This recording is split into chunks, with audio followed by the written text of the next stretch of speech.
Tackling trails at extreme speeds, mountain biking is a test for the brave. This is a story of new beginnings, where reaching new heights in safety could prevent riders from risking their lives. As even the fearless can't defy danger. Woo! Yeah, boy!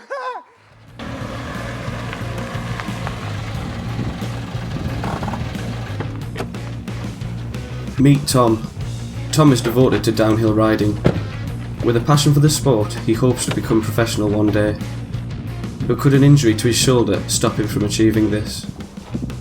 We were just going out on a routine evening ride, few friends. We rode to Dovestones, got to the top of the hill. Everything was going fine, having a great time, having a laugh. We've set off down this descent. I've followed one of my friends and we were going at quite a speed, and I've turned the corner, my foot slipped off the pedal, and as it slipped off I've looked down to try and correct my foot position, but as I've done that I've veered off and gone like to the left side where you don't want to go because there's quite a few drops, and my front wheel's gone straight in. Forks have compressed, I've gone over the handlebars, and then as I've done that, natural reaction is just to throw your arms out, and they've both popped out and then ended up going to A&E. It was scary because Tom didn't know what he'd done, and he didn't specify what had gone wrong. He just said, I need picking up and I need to go to the hospital, and he was really hurt, I could tell that. But because Tom was obviously in pain and I was rushing to get there, I didn't ask what it was, so on the way out it could have been anything. In summer 2011, a study of 249 downhill riders were taken, in which a massive 494 injuries were recorded, 13% of which were severe. Fortunately for Tom, he overcame his accident, but the injuries still affect him. Most people don't recover as quick as that. I think it's just pure to the fact that I'd popped them in myself, which probably wasn't a good idea, but I was in that much pain, I just wanted to get them back in. Because it was an ongoing pain as well. It didn't just end when I'd done it, it carried on for months, and then after that, a couple of months later, I'd re-popped it back out. So then that just aggravated it even worse, and I still get pain off it now and again. Despite the dangers, Tom encourages his 4-year-old son George to follow in his footsteps. This may seem reckless, but in fact most of the elite riders start young, like professional downhill racer Jack Redding.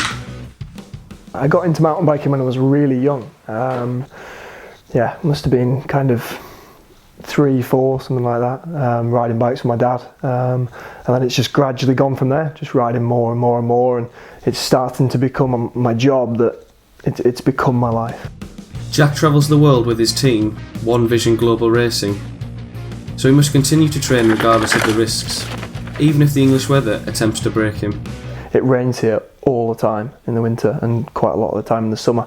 So, for people like myself, riding's my job, I just have to get out and get on with it. Whereas a lot of recreational riders, they just won't do it. They won't go out in the rain and the slop and the mud.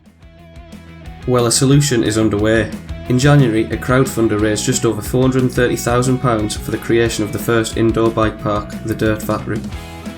One of the directors, Mark, explains. With Dirt Factory, our vision is to make almost like an outdoor park indoors. We're going to landscape the place, but we're also going to be using upcycled materials like shipping containers, stacking them up like giant Lego bricks to create elevation within the bike park. And we're going to create this fantastic space of kind of rolling hills, real trees, real plants, and all these different exciting opportunities to ride your bike. Mastering wall rides, jumps and crashing into foam pits should definitely get your heart racing. But Mark believes that the Dirt Factory will be a safe space even for children. With mountain biking being perceived as quite a dangerous sport, we feel that Dirt Factory is a really good entry level into the sport, into the riding scene. For children, we're going to be having specialist coaches there who can really help them to advance their skills in a safe and progressive manner. When I was learning to mountain bike, it was more a kind of trial and error thing, and you just went off on the hills and tried something and crashed and burned now and again.